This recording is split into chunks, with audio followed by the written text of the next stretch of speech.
Hey, welcome to Sugar Melts. I know I haven't been able to post for a while.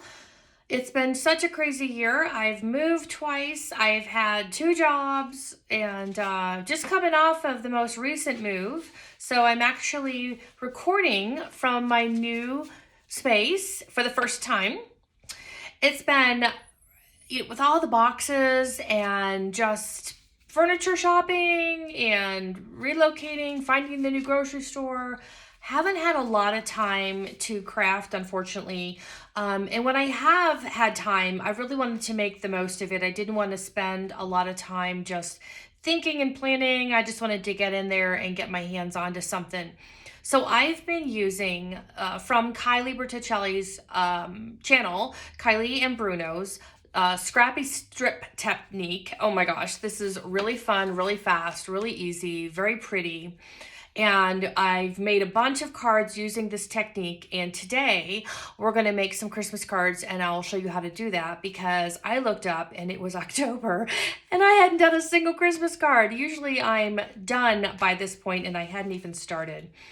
So let me show you first what I did, and you can use this technique for any kind of card. Whatever you have available, this is perfect for when you've been using your whatever kind of paper. It's great with designer series paper. It's great with pattern paper, mix and match colors, whatever you have. This is such a great project for that. So nothing goes to waste. Everything you love gets used, and you get to share it with all your friends and family. So here's, I've used, I think it's called Forever Fern, Forever Greenery, something like that. The Just Jade color. So you can see I've got all these different strips of the pattern paper on here. Put a couple of embellishments used. You can use dies or punches for making your embellishment nice and straightforward here. Stamped some dots on the inside to give it a little depth. And this one, very similar paper pages here. I just used Pretty Peacock for the background. And then I did it again, different shapes, different colors, scheme, background. But this is, I believe, maybe Pear Pizzazz, Old Olive. Isn't that pretty? Oh my gosh, this stamp alone is so awesome. And then I had some paper left from last year. Do you remember the dragonfly and dandelion paper that came out, and how creative that they used this blackberry bliss in there? Oh my gosh, that's just so amazing that they did that. Stamped some dragonflies inside. Super cute. Again, you can go in any direction. This one's nice because I only used 3 pieces of the paper, cut them a little bit wider, and it came together, I thought, really lovely. And then I did the same thing. I liked that, using the wider, just a couple of panels. For the ribbon here, I didn't have this beautiful hot pink ribbon, so I was using this white crinkle ribbon that's available in the annual catalog, and I just ran a marker over it, and it absorbs the ink really well. It dries fast, and that way you can customize the ribbon for whatever color you have, because we don't have ribbon that matches every single color. So that's a great way to accommodate that. For this punch here, I punched out 2 of these pink ones here and just overlapped them a little underneath to make it fit, and a couple butterflies inside. And then I thought, okay, Lori, time to get practical. Christmas is coming. Oh my gosh, we've got to get on this.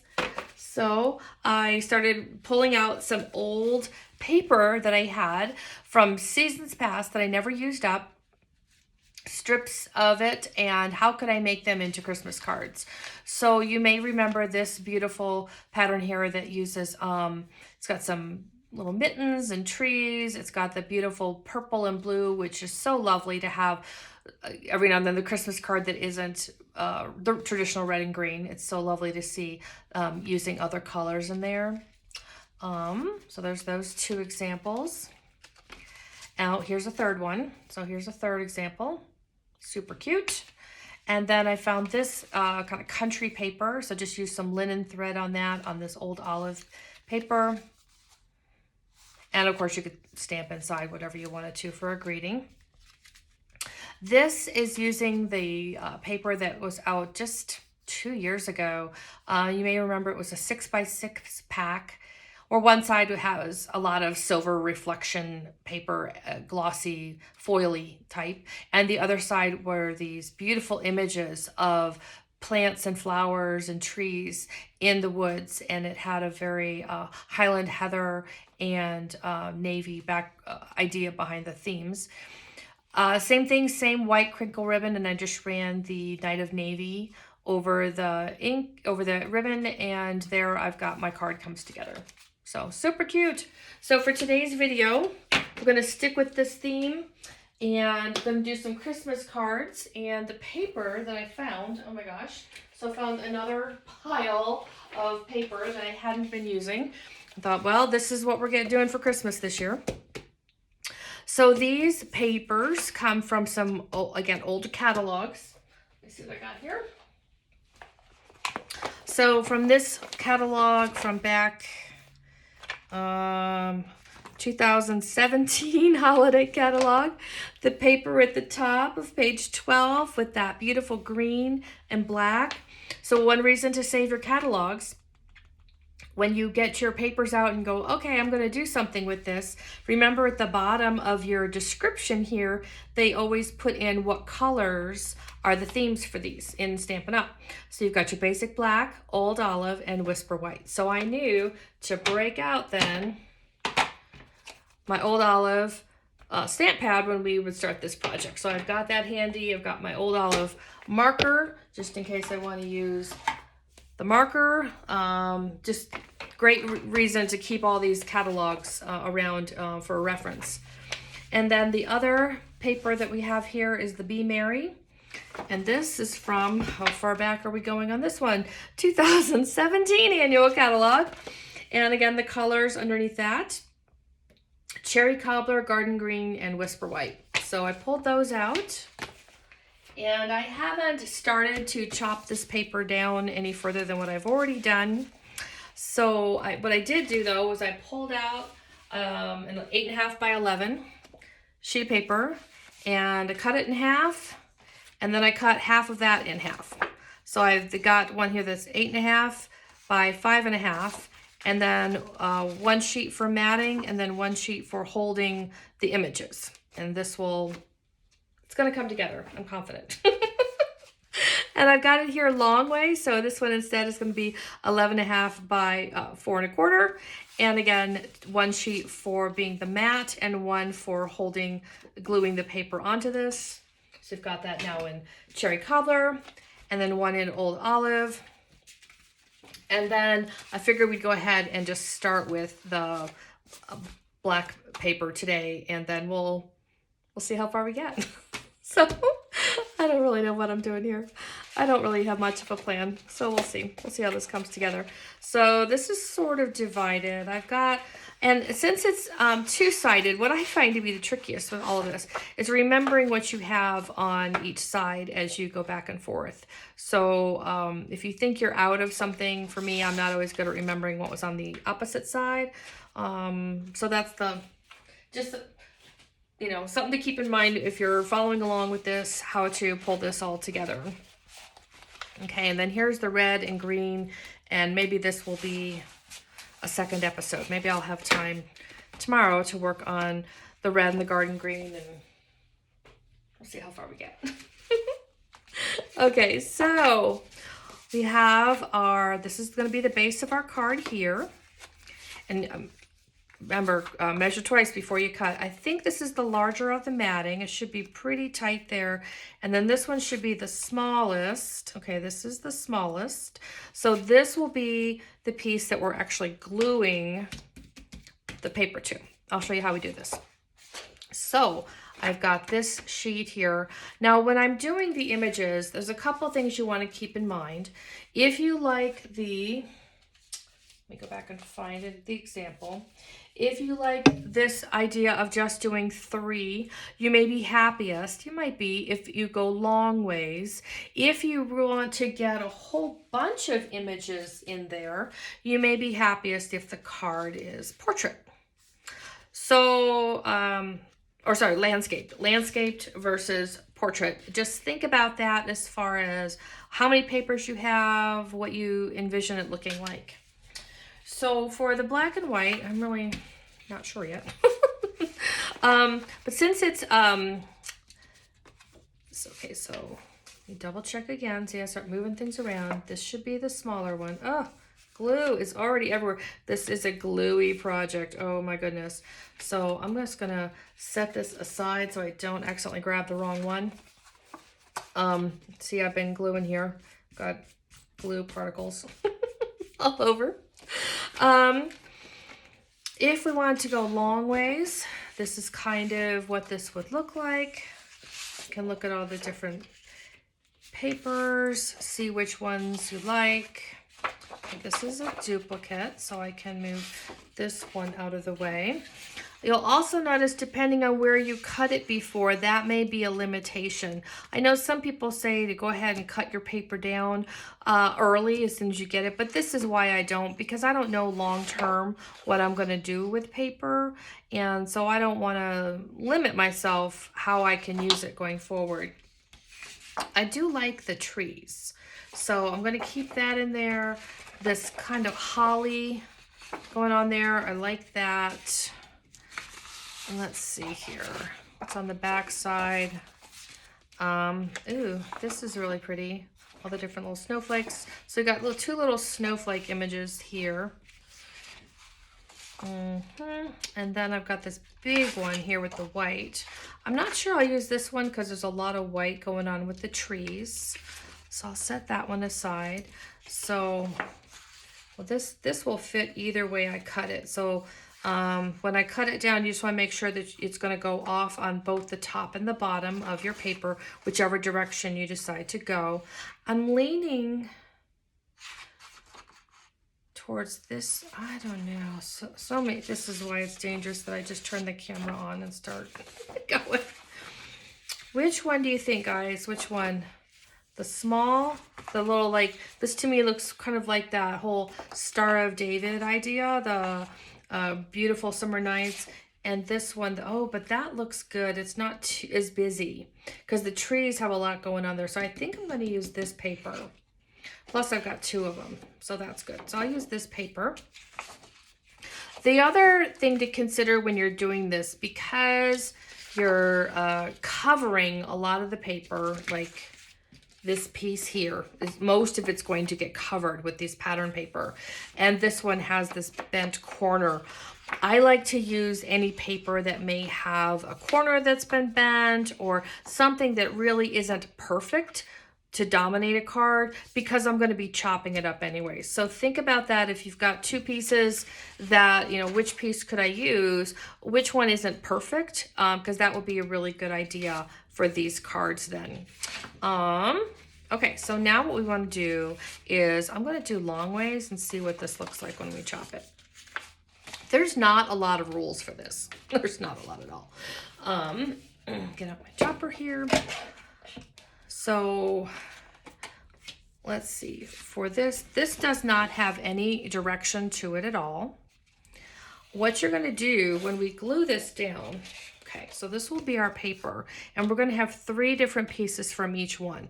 The only thing is you really want that first one to line up on this side, but after that, they're going to be kind of cut and zagged. So you can really cut it kind of any way you want. I like them a little wider for this because I'm only going to use, I think, 3 pieces on this. So let's see if I go like, see what that looks like. And, you know, so see how that is? See where we're going with this? And then I'm going to have 2 more pieces. So I'm not measuring anything. And then I'll do the trees in the middle. So trees right in the middle there. So, oops, sorry, I didn't mean to bump you again. Oh, I do that all the time. Let's see if I go from this end here. Let's go nice and wide like that. See what this looks like. You know, though, since trees really do go up and down, I may break my own rule and focus on this. Ooh, that looks good. Check that out. So now the trees are straight up and down. I haven't run into that before. where the trees were really obvious when they're not straight up and down. So think about that too when you're kind of cutting your paper of how you want this to look. And then I'll do this black, and I'm going to use this corner over here that's kind of been mangled. So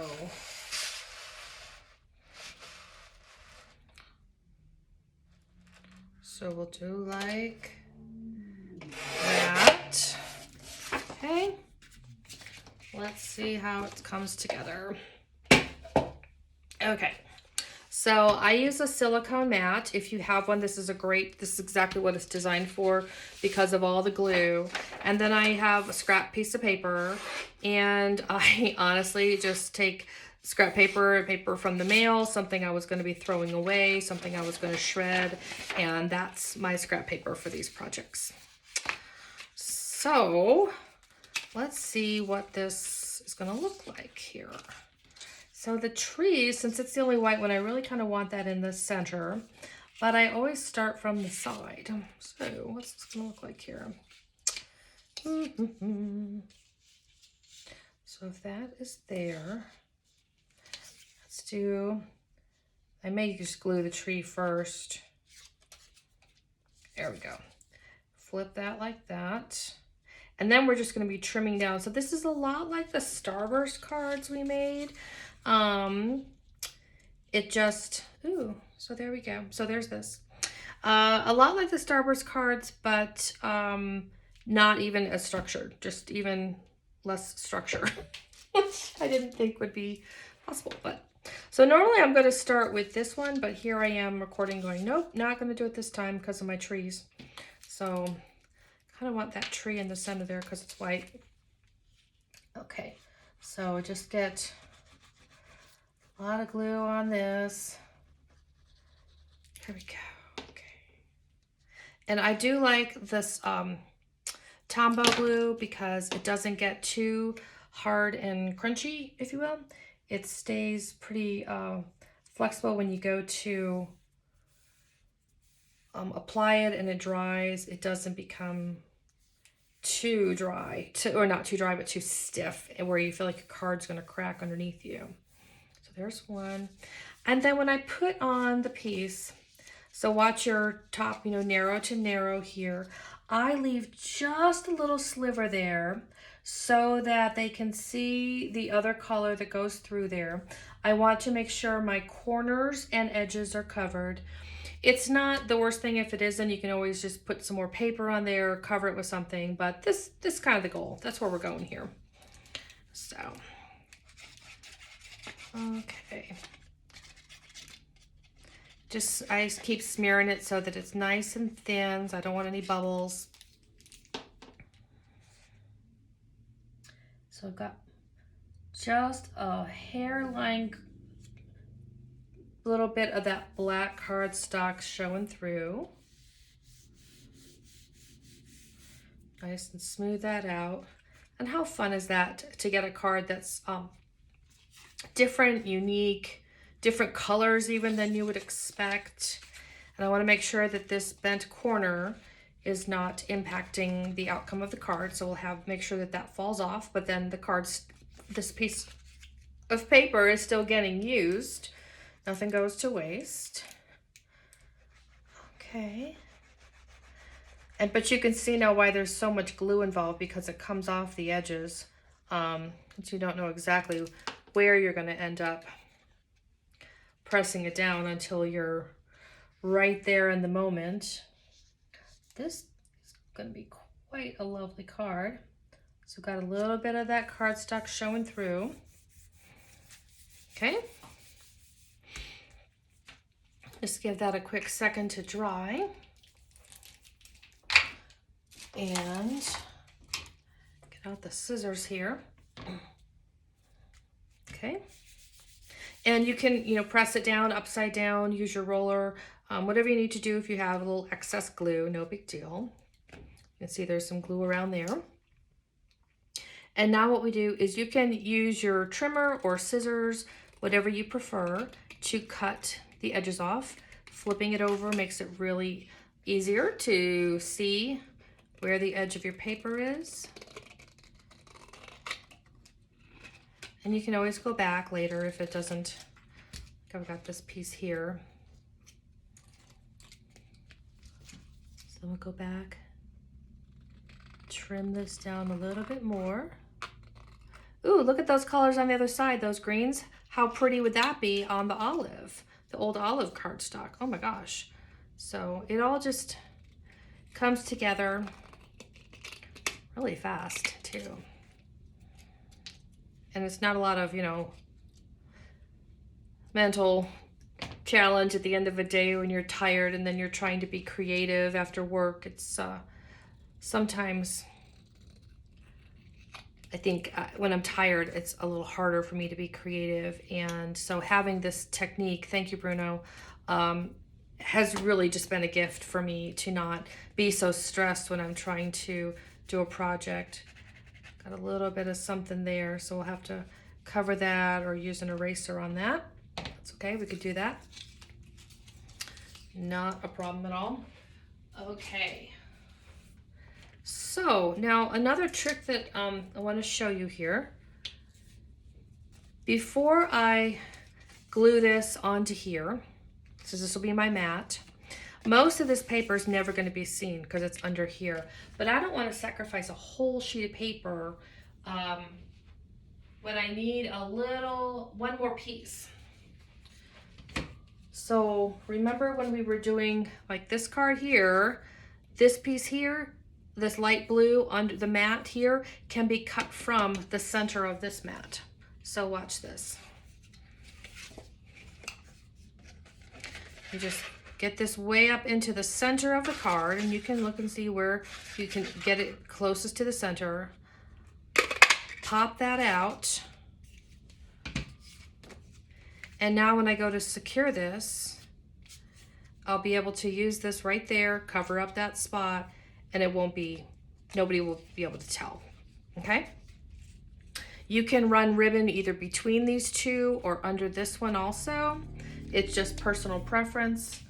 Let's see what I've got for black ribbon. Got a couple things here. I've got this twine. I do kind of like the twine because it's kind of got that sort of country feel to it.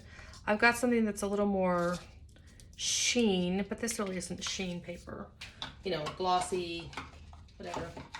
So I think I'll use the twine. I also have, I don't see it right now, this really super thin thread. But again, I think for this one, we'll just do this. The other thing I did was I have some just pieces of white paper always laying around for stamping to do an image, the sentiment that will go in the middle of that. Some people stamp first and then punch. Some people punch first and then stamp. I'm a stamp first and then punch kind of girl. That's what I do. So I'll set that here for now. And let's focus on this ribbon, getting that tied on. Okay, this has got not too much glue on there. And do need, where did it go? There's always something missing when I do these projects. Had it in my hand earlier and now I don't see it. So I want to be able to glue the ribbon down here. I have my tape score, but I'm not, here it is, okay. Okay, so I was like, well, how many little hacks am I gonna show them today? I meant to show like 2 or 3, maybe I'll show 4 or 5. And I just put a lot of, you know, tape in there, no big deal. And then I like to wrap in, as you know, odd numbers. So we'll do 1, and I kind of zigzag it back and forth so that it's kind of crosses like that. Okay, and we'll do 1 more. That makes 5. Press those down. Okay, and then we'll go back and we'll tie a bow after we do our sentiment here. To secure this onto here, do like this. Okay. Sorry for my head being in the way. When you're dealing with only 1/8 of an inch, there's not a lot of room to make mistakes. So there we go. So there's that. And then this will go onto our card front. And I do like to use this dimensionals or puffy, you know, the puffy tape. There's different, Stampin' Up! Has a great one. I've also bought it from Dollar Tree. Michael's has, you know, there are all kinds out there. Just put a bunch on here. Definitely want to get one kind of in the center where we cut that piece out just to give it a little more security in there. So I may use 1 or 2 more dimensionals than I normally would when I cut out that center, but it does, again, save a whole sheet of paper that you don't have to not be able to use for a card now, because you just maximized how you use the paper. That's what we're all about, right? That's what we're doing.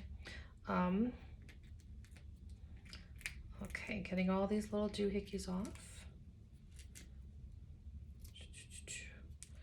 Okay. And before you glue it down, always make sure you got everything going the right direction. I can't tell you how many times that people have not done that the way they wanted to. And then the card was upside down. And then your best friend who stamps also gets that card, right? Because they understand what you did. So then I'll put this one probably right here to cover up that one little icky spot. And I've got my white paper, and I just need to find a sentiment that will fit on that. I don't know that I have one. Let's me look around. So I've got this one little one that says, "Thank you so much." That's super cute, isn't it? Everything else here is kind of big, so I'll use those.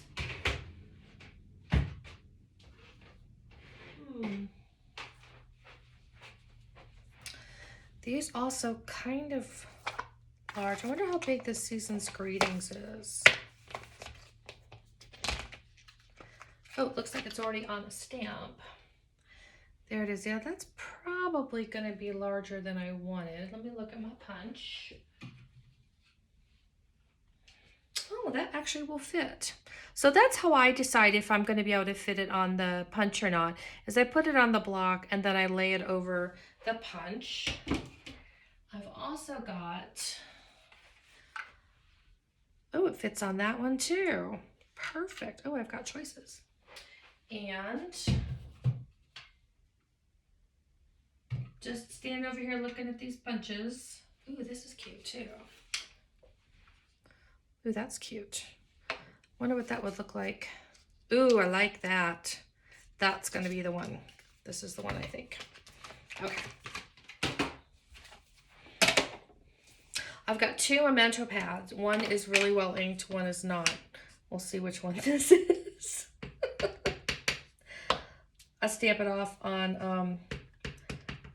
oh, I need my pad. So when you have clear stamps, you want to use a little rubber pad. It just helps give a more clear image. It really does work too. So we press down our stamp. Perfect. I do think this needs to be re-inked. Oh my gosh. Flip your punch upside down so you can see that you're inside the images. And I like to line it up, so that's why I'm a stamp first, then punch girl. Get my punches out of the way for my next project. Okay. Here we go. It's all coming together.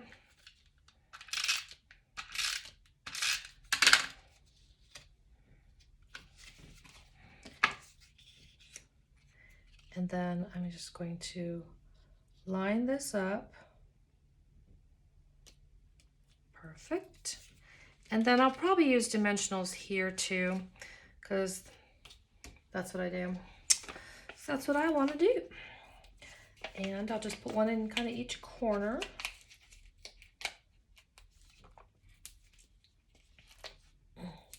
So I'd like to come up with about 30 Christmas cards.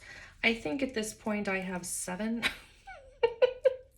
Well, at this point now I have 8 actually with this one. So we'll see what else I do. So we're just gonna put this, get everything straight. If you have to put it on your measuring, that's what you do to make sure everything is straight. There we go. And then I'm going to use a little more of this and make a bow. And so I like to double it and then thread it under. Nothing fancy here. I'm not going to do one of these complicated bows that people do live. Oh my gosh. This is just like tying your tennis shoes kind of bow. Except it's black and it's dark in here. Okay, la la la la. There we go. There. And then I be sure to cut the right tail, not the one that's part of your bow. And then I like the tails to be no longer than the loops of the bow. So cut that. There we go. And then we have to do the inside. So the other thing I did today before I started everything was I just cut down real quick 4 pieces that would go inside. Okay, let's get all my nonsense out of the way here from the dimensionals. Yikes, come on. They stick to everything. So since I've done season greetings on the outside and I have this huge open white space, I can pretty much do anything I want. Friends like you make this season special. May this be a Christmas to remember and cherish. Love and joy come to you and may it last the whole year through. That's pretty. I like friends like you. But they're all really pretty. So this will be a nice stamp to go on the inside. This is why I just have extra blocks always laying around. And I have a ton of blocks because for some reason one stamp that I may use over and over again, but it's the perfect size block and I need it for other stamps too. So my silicone, my little rubber mat here. And then, oh, actually, no, this is a rubber stamp, so you don't need this mat, but I don't know, I like it. It should be okay. And I always stamp off first just to make sure if there's any part of the stamp that wasn't well inked that I recognize it before I stamp it on good paper. So I always do kind of a dry run on my scrap paper. Okay, so we'll ink friends like you, make this season special. We'll do that right in the middle. Make sure you press it all down. Perfect. Love it. Okay. And ink pen away. You can certainly use Tombow or your tape runner, whatever you have, whatever's easiest. There we go.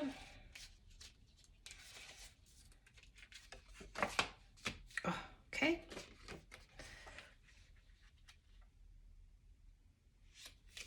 Boom. There's our super fun card. And I'm going to go ahead and be making one of the red, one of the olive green, and one with the garden green. So I probably won't do it in this video, but I'll do them maybe later today and tomorrow. So keep an eye out for my series on using the Scrappy strip technique. And what a great way to make Christmas cards when everything is so busy and we don't have a lot of time to make these cards. So, but we want to. Oh my gosh, how to balance it all out. So, hey guys, have a great day. Hope all is well. Talk to you soon. Bye.